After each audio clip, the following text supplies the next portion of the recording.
আমরা সম্প্রীতির ঐক্য, স্বতন্ত্র অঙ্গীকার পর্ষদ ও সমসপ্তক পর্ষদ এবং সমাজতান্ত্রিক ছাত্র ফ্রন্টের স্বতন্ত্র প্রার্থীরা উপস্থিত হয়েছি।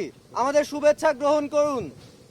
৩৩ বছর পর অনুষ্ঠিত হচ্ছে জাকসু নির্বাচন, অথচ ক্রমেই এই উৎসব মুখর আয়োজন আমাদের জন্য দুঃস্বপ্নের বার্তা বয়ে আনছে। হলে হলে ভোট গ্রহণ সংক্রান্ত নানা অসঙ্গতির কথা আপনারা ইতোমধ্যেই জানতে পেরেছেন।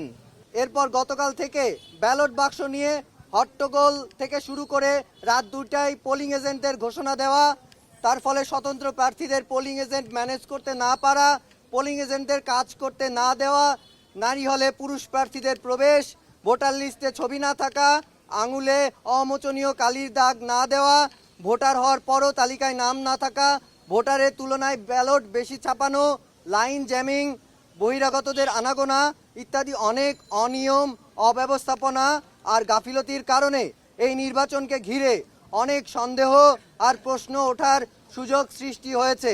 এই দায় কেবলমাত্র এই ব্যর্থ, অথর্ব এবং পক্ষপাত দুষ্ট নির্বাচন কমিশন এবং প্রশাসনের। আমরা এই অনিয়মের নির্বাচনকে বয়কট করছি এবং দ্রুত, সুষ্ঠু ও গ্রহণযোগ্য প্রক্রিয়ায় পুনর্নির্বাচনের দাবি জানাচ্ছি।